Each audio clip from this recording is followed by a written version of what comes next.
Rare heavy rains flood both North and South China. China's largest car dealer collapses. 20-year-olds face job rejections. Chinese netizens lament the difficulty of survival.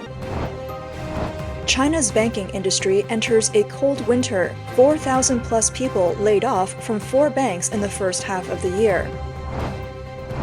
U.S China battle over Li Rui's diary goes to court in California. Recently, several regions across China, from north to south, have been devastated by floods. In areas like Jianchang in Liaoning Province, Qinhuangdao in Hebei Province, and Guangzhou and Meizhou in Guangdong Province, people have been severely affected. In Liaoning, heavy rains have caused multiple reservoirs to release water, leading to rising river levels. From the 18th to the 20th, Huludao City experienced severe rainstorms, with parts of Jianchang and Suizhong counties being hit hard. Videos shared online show entire villages submerged, streets turned into rivers, and homes, farmlands, and vehicles swept away. The town of Datun was especially impacted, where many residents climbed onto rooftops to seek help. In Jianchang County, sudden floods reached up to 2 meters in depth, submerging homes, some even disappearing beneath the water. Many people were heard crying for help, and communication with several villages was lost, sparking widespread concern. Local residents reported that water from reservoir releases caused rivers to overflow, flooding downstream areas. On social media, many people pleaded for help, saying, "The people of Jianchang are suffering too much. Everything we've worked hard for is gone." Trapped villagers posted videos of their situation. "That house has already been submerged, and the one in front of it has collapsed. Look, even the metal roofing has disappeared.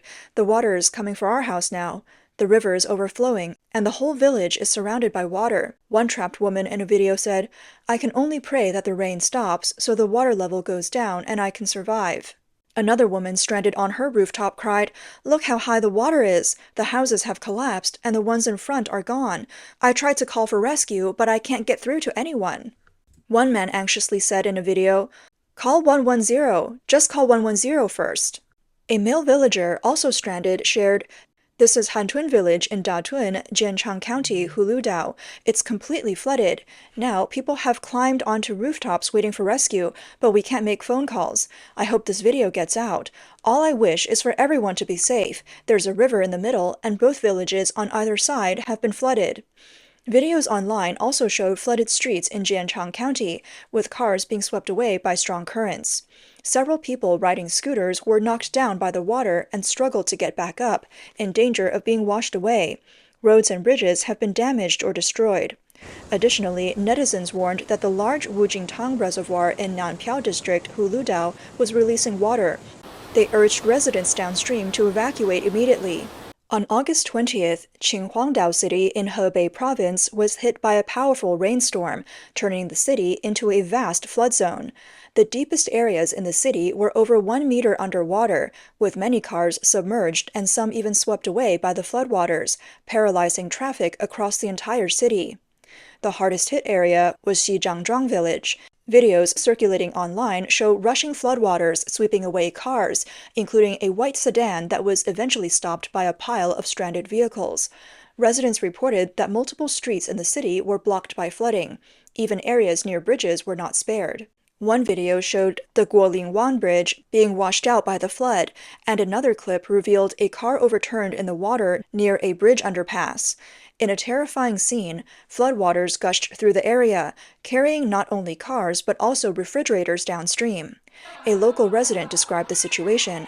After a night of heavy rain, Qinhuangdao turned into a waterlogged city, so many cars are stranded underwater, with shallow spots reaching up to the knees and deeper areas going over the waist. There's not a single rescue team in sight, no excavators, and no one helping either the people or the cars. Another resident said, "It's not just the city. Even the development zone is flooded. This morning's rain was the biggest we've had all year. The riverbanks overflowed, and my friend's workplace is fighting the flood. The photos show cars completely submerged. It's terrifying." Meanwhile, videos from Meizhou in Guangdong Province showed a similar scene of flooding. Cars were tilted and houses were leaning, while residents walked through the chaos with umbrellas, surveying the damage. In Zhengcheng district of Guangzhou, heavy rains on the 19th caused the Shifu River in Shitan town to overflow, leading to a 15-meter-long breach in the embankment. By the 20th, the breach had expanded to 50 meters, flooding surrounding villages and covering around 1,000 acres of farmland. A total of 853 people from 458 households in Xiaoyuanshe village were affected. Some analysts believe that the collapse of infrastructure will inevitably coincide with the decline in fiscal revenue. This year's incidents of infrastructure failures in China are just isolated cases, but by next year they may spread across the country like wildfires, to the point where it will be difficult to keep count. China's largest car dealer, China Grand Auto, has collapsed. According to a report by Lanjing News on August 20th, China Grand Auto, which operates over 700 dealerships, has been facing issues such as customers being unable to receive their vehicles, delayed employee wages, and store closures. Since July, customers from 4S dealerships in Jiangsu, Shandong, Guangdong, Liaoning, Anhui, and other regions have reported difficulties in getting their cars, affecting brands like Mercedes-Benz, BMW, Volvo, and Jaguar Land Rover. Dealerships cited reasons such as financial processing, banking issues, and cash flow problems. However, customers revealed that the real problem is that the car's certificate of conformity, which is essential for registration and legal road use, had been used as collateral by the dealerships. For example, a customer from Jiangsu, Ning Ning, said she ordered a BMW X5 at the end of June from one of China Grand's dealerships. Despite completing all the paperwork and payments, she hasn't been able to pick up the car because the dealership used the certificate as collateral with BMW Financial Services. Similar situations are occurring across China Grand's network, with customers facing delays and employees facing wage reductions or unpaid salaries. In some cases, staff have gone months without pay, or only received 60% of their wages. Recently, after a group of consumers went to demand their rights, the dealership finally issued temporary license plates using copies of the car's certificate of conformity, allowing customers to drive their cars home. However, these temporary plates have an expiration date, and if the original certificates are not obtained, the cars cannot be legally driven on the road. Another customer from Hefei said that he bought a Mercedes-Benz E300L from a China Grand dealership and was originally scheduled to receive the car on August 20th, according to the contract. However, he was recently told that he would only get a response in September, and even then it would just be a response, not the actual delivery of the car. In addition to customers not receiving their cars, many China Grand dealerships in provinces like Anhui, Zhejiang, Sichuan, Liaoning, and Jiangxi have delayed paying employee wages. Some employees have gone 2 or 3 months without pay, others have received only 60% of their salaries, and at poorly performing locations, some employees are not being paid at all. The collapse of China Grand Auto has sparked widespread attention. One netizen remarked, "Why is the business environment in the country so bad that people pay money but still can't get their cars?" Another commented, "They use the money as collateral for other businesses. When they encountered losses, everything collapsed." Others added, "The boss's financial chain broke, mostly due to investments in real estate and finance, while selling cars was still profitable." China Grand Auto, founded in 1999, was once valued at over 100 billion RMB, but is now worth less than 6.5 billion RMB.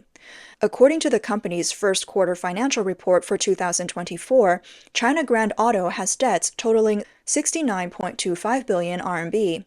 In July, it announced an estimated loss of 583 to 699 million RMB for the first half of the year, signaling the company's decline. Recently, a netizen shared a post saying that they were rejected while applying for a job at a Haiti store in Shenzhen, Guangdong province. The hiring staff told them that the store only hires people aged 18 to 25, and at 28 years old, they were considered too old. The post quickly went viral, and the Haiti store in Shenzhen became a trending topic on Weibo. This isn't an isolated case. There have been multiple similar stories in the past where young people in their 20s were rejected due to age. Previous cases, such as a 26-year-old woman being turned down by Luckin Coffee for being too old, or a 23-year-old rejected by HR for the same reason, have also sparked heated discussions online. Many are baffled by the growing trend. People used to say, 60 is too early to retire. and 35 is too old to get hired. Now it seems like people in their 20s are being considered too old. Netizens shared their frustrations. I saw a job opening at a local baby store. When I asked about it, a staff member asked if I was 30. I said I was 34, and they said they don't hire anyone over 34. What is happening? Others expressed disbelief. Being in your 20s and already being rejected for being too old? We study for more than a decade, and after only 3 to 5 years of work, we're already losing our chance to earn a living? The frustration continues. Employers want high education levels and youth. They don't want anyone over 35, but they also want to delay retirement. How are we supposed to live like this? Another pointed out, it's all about competition. Employers have a bunch of 18 or 20-year-olds willing to work for 2,000 RMB without benefits. If one leaves, they're immediately replaced. Who would hire a 28 or 30-year-old under these conditions? The financial requirements between 20-year-olds and 25-year-olds is already vastly different. One user commented bluntly, "Full-time bachelor's degree, under 35. Didn't state-owned enterprises start this trend?" Another added, "In other countries, rejecting someone for their age is illegal, and companies have to compensate the candidate."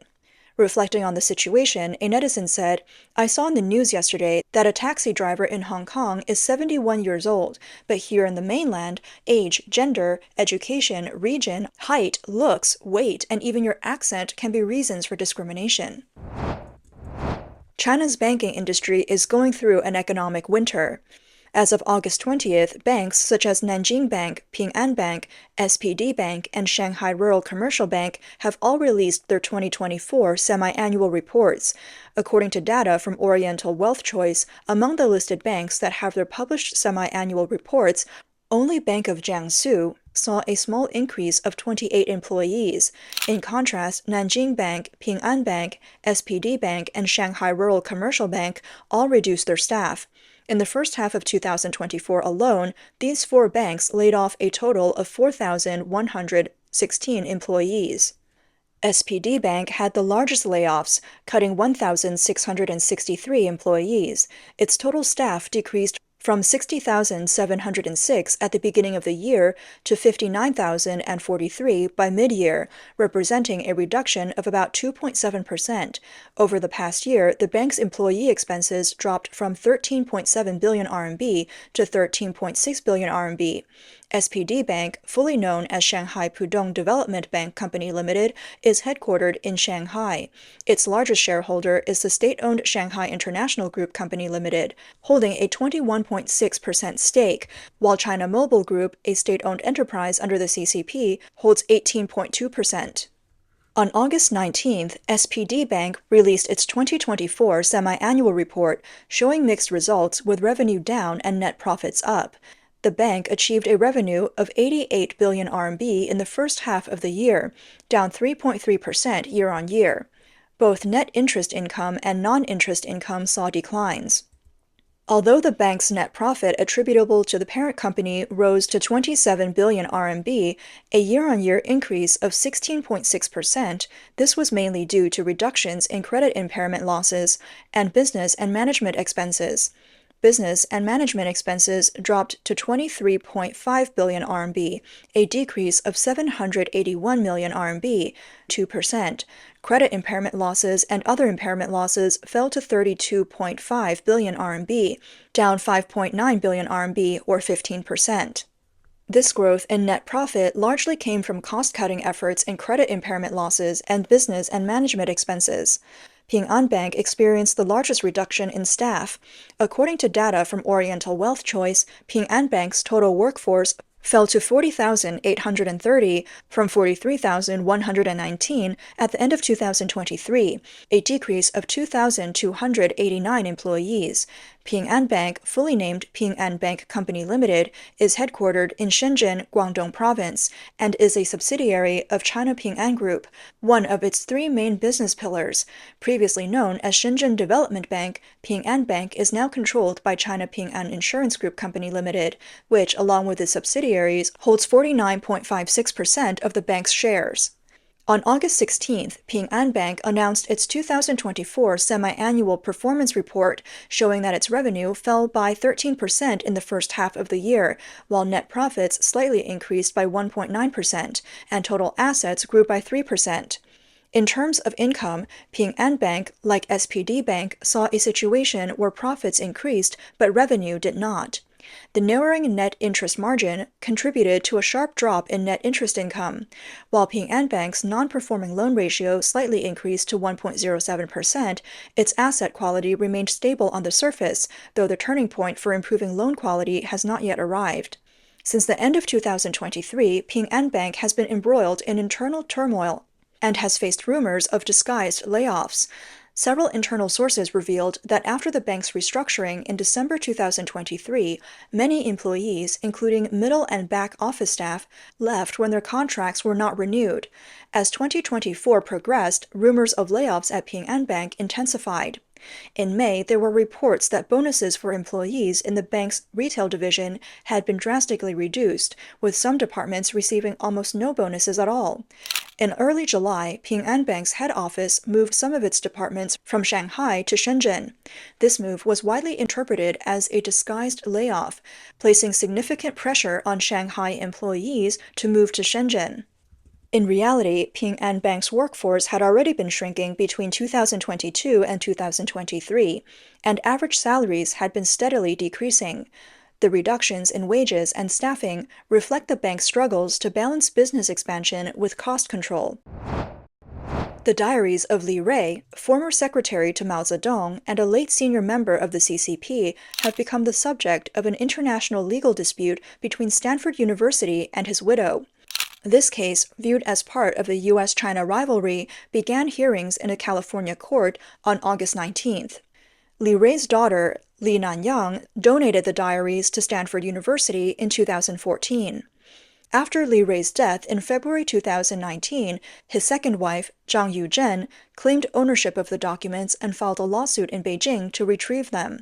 A Beijing court ruled in Zhang's favor, ordering Stanford to return the diaries. In the same year, a Beijing court ruled in favor of Zhang Yuzhen and ordered Stanford University to return the diaries to her. However, the university refused to comply with the ruling, stating that Li Rui had been critical of the CCP regime and had donated his diaries to Stanford while he was alive because he feared that the CCP would destroy them. In May 2019, Stanford filed a countersuit in California, seeking to invalidate Zhang's claim. Stanford's legal team suggested that the CCP might be backing Zhang's lawsuit, as she is over 90 years old and the legal fees are substantial. Zhang's lawyer denied any CCP involvement. Li Rui's diaries span from 1935 to 2018 and cover critical moments in the rise of the CCP, including the Tiananmen Square incident and observations of Xi Jinping, which have drawn significant attention amidst the current U.S. China tensions. Li Rui's diaries record that between April and July 1989, the CCP's top leaders widely supported political reform, and senior military officials generally opposed the violent crackdown. However, on the night the PLA attacked civilians, Li Rui and his wife witnessed the events unfold from their balcony.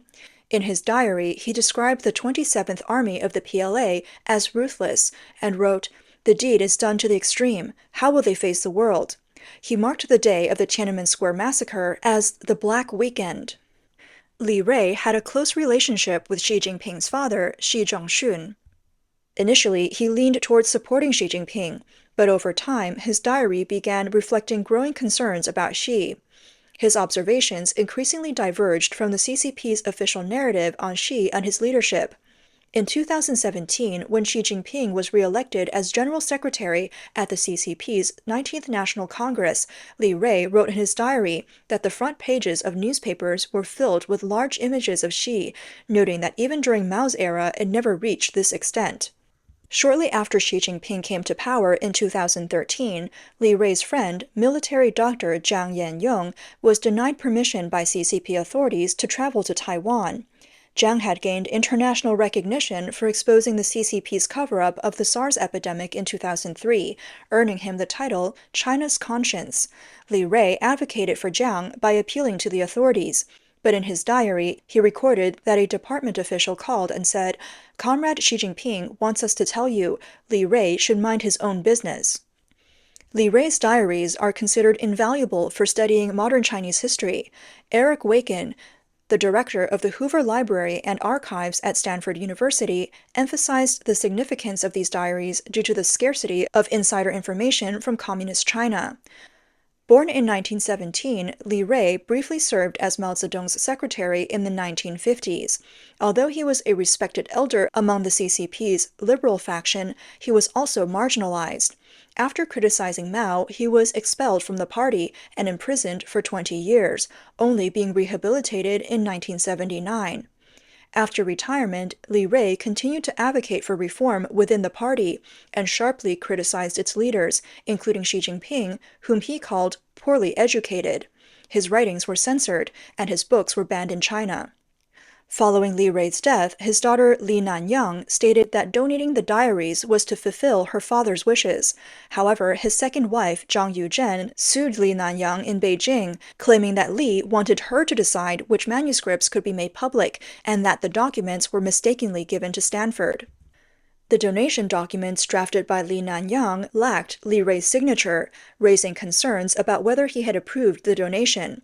However, Li Rui's diary entries suggest he was aware of the donation, and he had been impressed when he visited the Hoover Archives. In 2020, Li Nanyang published a book called My Stepmother, Wife and Political Commissar, in which she claimed that the CCP had arranged Zhang Yuzhen's marriage to her father to monitor the influential critic.